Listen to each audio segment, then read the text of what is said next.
Hey everyone, it's Jen here with a witchy subscription box unpackaging or unboxing for you.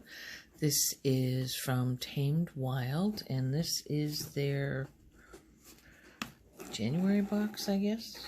We're still in January, so I'll just go ahead and get this open. This is my second box from them. And I do pay for these. Nobody is sponsoring me for any of this stuff.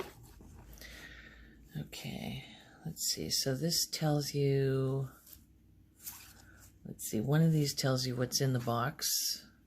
So I'll put that aside for now. But we'll look at some of this other stuff. So here's a witch's alphabet. I don't know. I'm assuming it's based on some runes or maybe the Greek magical papyri. I don't think it doesn't look like Hebrew, I don't think. So I don't think it's Hebrew. Alright, so we'll put this aside. We'll look at that later. And then here's a witch's wheel.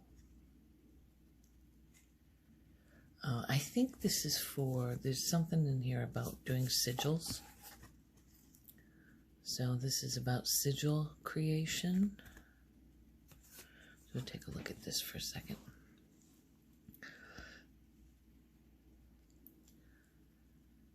Sigil creation is, what is a sigil? I think I'm saying that correctly. A sigil is a magically charged symbol. It's a complete spell in the form of a letter, shape, or design. Because crafting a sigil requires very few tools, it's a ritual that we can carry with us whenever and wherever we'd like. No matter if we're traveling, short on supplies, or still in the broom closet, all we need is a piece of parchment, a pen, and an intention to practice the sacred art of sigil magic. Okay, so this is why we've got our witch's wheel to help us prepare the design. And then the magical alphabets, and just designs. I've done sigils before. They're pretty easy. I don't really know how effective I find them. Maybe as part of some other magical workings, to kind of just as a intensifier for intention. Okay, so that's the witch's wheel. And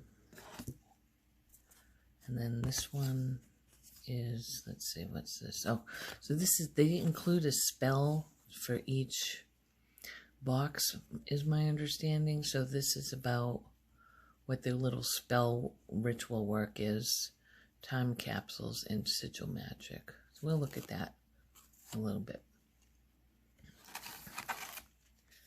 Next up, we have this book, Lunar Intention Journal and Calendar, written by Riz Cottrell. This is, so this is the second book I've gotten from them in a box. So I'm assuming they must do a book for every box, which is kind of cool. Let's see. I'll just read the intro. For thousands of years, people have turned to the moon for insight and guidance. It is a powerful symbol of the divine feminine, connecting us to emotions, intuition, and the unconscious mind. Like the moon, we all go through cycles and seasons. This presents us with lessons to be learned through which we grow and evolve. In this calendar, you will find passages on mythology, astrology, tools and rituals to aid you in building self-awareness. It will also help you set intentions and plan for the future.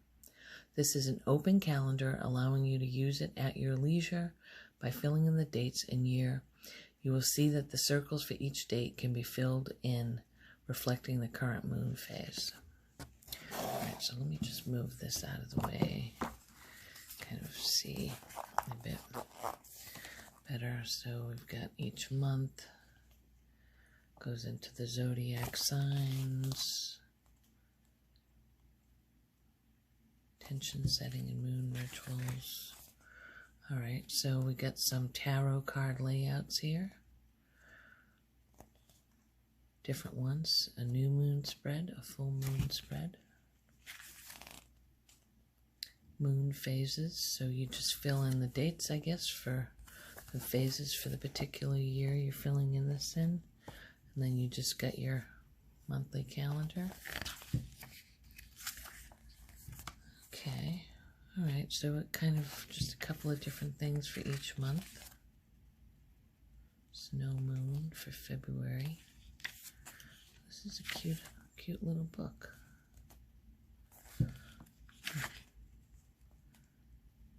Okay.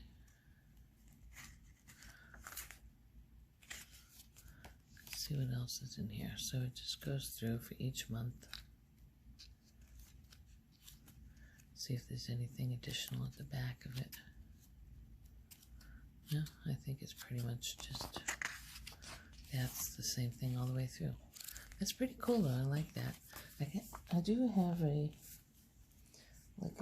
date book or journal that I use for any kind of magic related stuff I do, but this is cool. I could use this different year for a different purpose. I love the artwork. Alright. Next we'll get into the items. So this first one is Obsidian.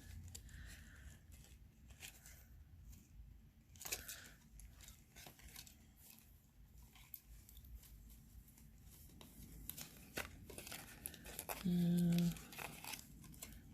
this holding it? I think I'm going to have to cut this off.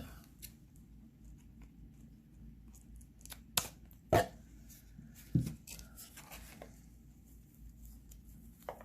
this open. Oh, how the hell this is stuck together? Okay. It's just there we go. I just needed to untie it.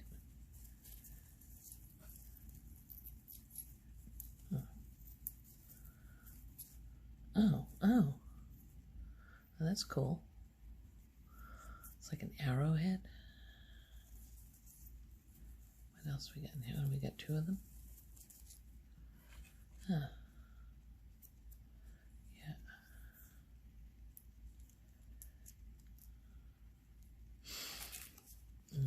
I think that's all that's in here. Yeah, it's almost like it's a weird little bag. Like a burlap, I guess. Alright, so what does this say? Obsidian. Known as stone of protection, obsidian is found all over the world and was an important tool in early mankind's survival. When worn, it is said to be a powerful protector from negative energy and cleanser of the aura. Okay, so obsidian.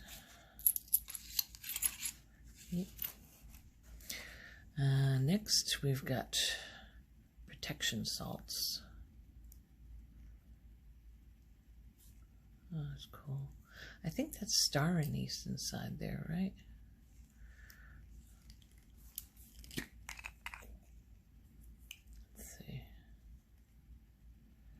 I think that's what that is. It broke. Wow.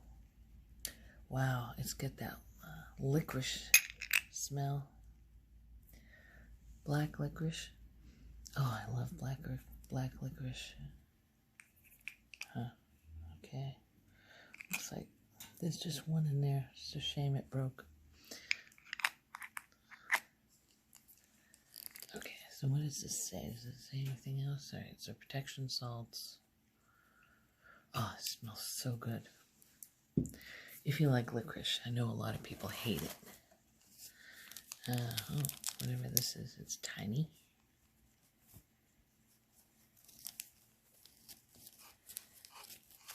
Very tiny. Oh.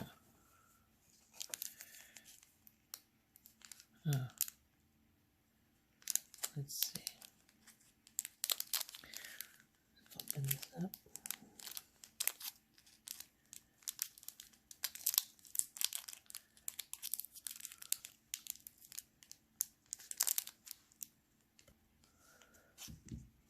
All right, I'm just gonna cut it open.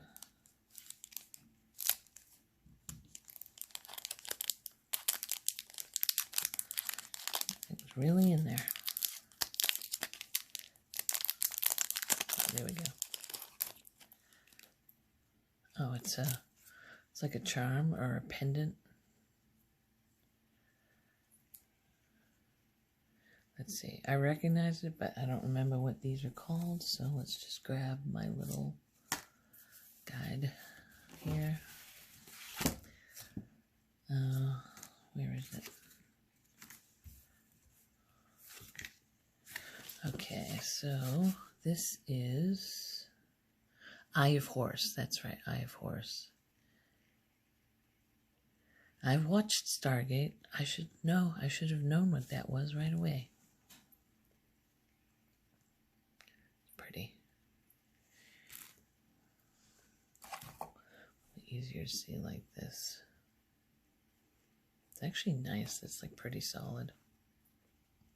It's a decent quality. It's not chintzy at all. Let's see. What does it say? This Eye of Horse. Horse is an ancient Egyptian symbol that speaks to the regenerative power of our body and consciousness, where it is a form of protection against unwanted thoughts, whether they be yours or someone else's. Then you can just add it to an amulet or bracelet. Okay. First charm in our 2021 amulet series. There will be a total of 6 charms that subscribers can collect. That's pretty cool. I quite like that.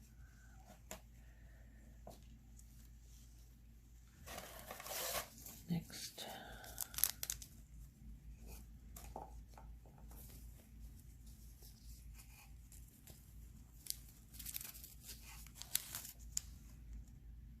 Oh, this is a chain. There's a chain for it.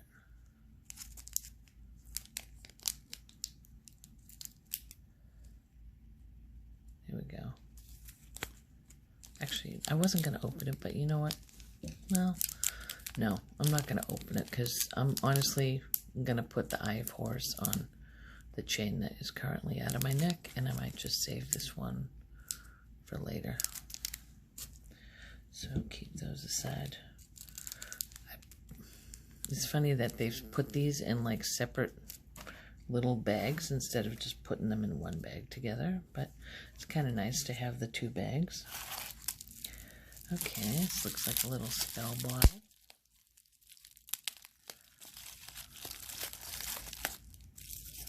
Oh, I like this little puffy bubble pouch.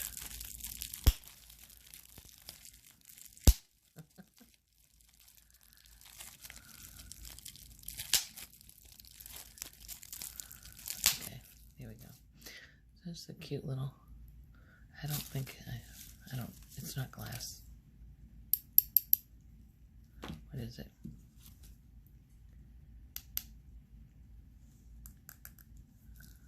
No, I don't think it's glass. It's like a hard plastic. I prefer glass, but that's cute. Next, a little zippered pouch.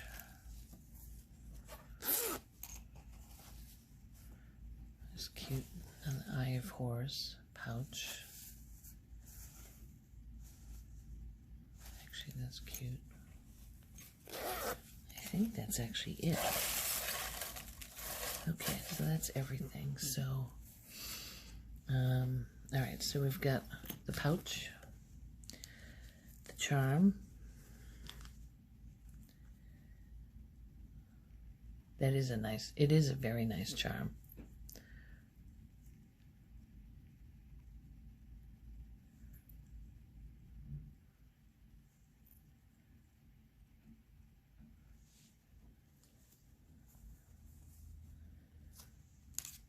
We got spell bottle, 2 pieces of obsidian,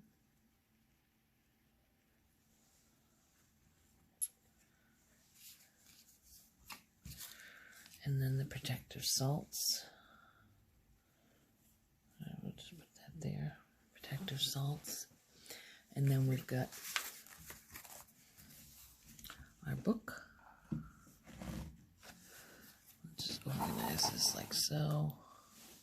And then the cards. So let's look a bit at the cards again.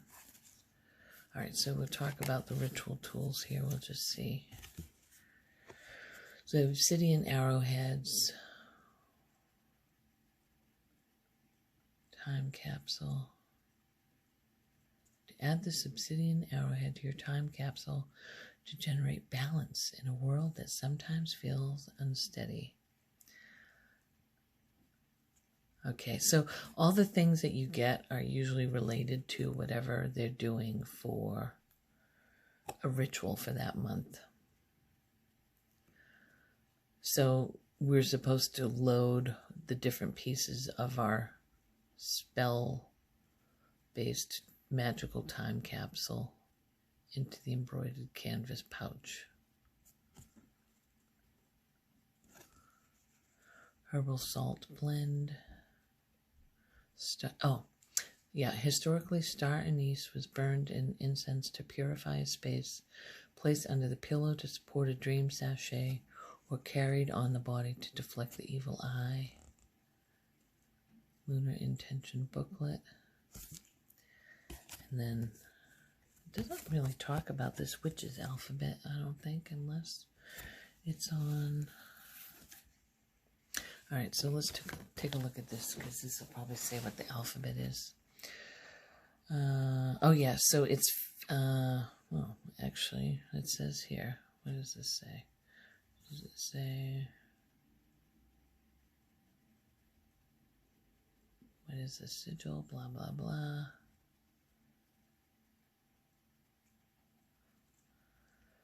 Let's see. Okay, so magical alphabets. In place of creating a symbol, some modern practitioners use runes, hieroglyphics, Phoenician script, or other arcane alphabets to craft sigils. By using sacred alphabets, we can create an acronym, a mantra, or spell out our intention in its entirety. But it doesn't say what this alphabet is. Unless this is supposed to be what alphabet it is. And I just have no idea what that means. Which is probably the case. Or unless it's just some witch's alphabet that somebody made up. Which is just as likely, I guess. Alright, and then here is the descriptor of the ritual.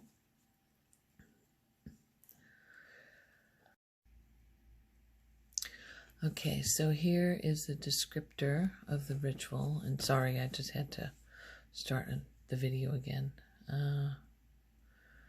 Okay, so I'm not going to read the whole thing. I'm just going to read the pertinent, what I think is pertinent. For this ritual, we will create an enchanted time capsule as a gift to our future self. Begin by clearing off your workspace, blah, blah, blah. Back here a bit. Most of the items within this month's box were selected for the protective qualities. That doesn't mean you can't choose another objective for this ritual.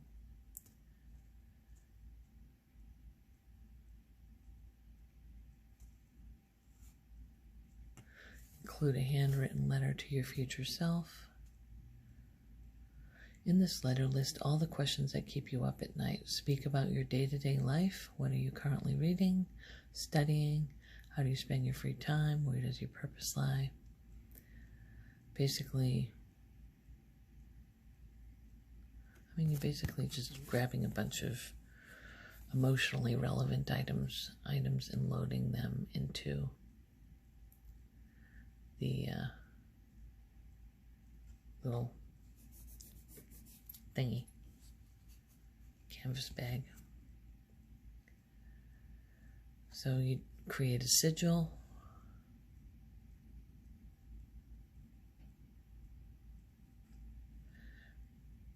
Put all the objects into a bag. Save the sigil for last. Before you add the sigil, seal the bag. You'll need to charge it. You can do this through meditation, transfer, blah, blah, blah. Capsule is nearly complete. And, I mean, obviously, I would not bury it. I could hide it someplace where I would eventually forget that I'd put it. And eventually find it someday. Tape up the label. Tape up the box. Label it. Put it somewhere out of sight. Turn to the date you plan to retrieve your... See, this is a good idea. This is what I'll do. In your planner, turn to the date you plan to retrieve your time capsule and mark the page with the sigil. When the day comes for your future self to reunite with your past self, have a notebook nearby. If possible, make a ritual out of it and record your emotional response, for there's a good chance it will be intense, transcendent, definitely something you'd like to remember. Or it could be a lot like reading a diary from when you were in high school, where the cringe factor is extremely high. Oh, I'm so negative. So, okay. So that's basically everything. So I think that's a fairly good deal. These boxes are about, I think it was around like $25. This is definitely the cheapest of the ones that I just ran. I think the cheapest of the ones that I randomly signed up for this month. So it's not a bad deal. I like the last box too. I like this one better. This box, in my opinion, is stuff I'll actually use and is useful. Like, I think I'll actually, like, I didn't do the spell ritual in the previous box at all. I'll use the stuff in it for different things, but this ritual I'll probably do. And I'm going to wear this at least for a little while. So my regular, I'll show you my regular chain. So this is my regular jewelry that I wear around my neck, this pendant. I also wear my dad's gold chain as well. But this is 4 fleur-de-lis. And if you are a fan of television vampires, you might recognize this symbol, because this is very similar to the necklace that, let's see if I can remember the name of the character, Mick St. John, or Mick St. John, I think, on the show Moonlight, which only lasted like, I think, 1 season. Alex Laughlin was in it. It was the show he did prior to getting Hawaii 5-0. So he wore a white gold pendant very similar to this. So myself and a bunch of other extremely obsessed fans of the show had a jewelry designer design a pendant for us based off of this, based off of some screenshots from the show. This is what he came up with, and we put in a custom order with him. So there's probably, I don't know, unless the guy started selling these in his shop, this is, maybe there's 100 of these or so in existence, if even that many. You know, but I mean, it's cool enough. Like, if I was a jeweler, I'd be like, yeah, this is awesome. I'm going to sell it in my shop. So who knows? I think he was in Arizona, so maybe there's a ton of people in Arizona running around with these. But I don't know. I've lived in Arizona for a while, and I never saw anyone else with one. I've never seen anyone else with anything like this. So it's pretty cool. I like it a lot. But I think I might replace it just for a little while, at least, with the Eye of Horus. So, all right. So thank you very much for watching, and I will see you next time.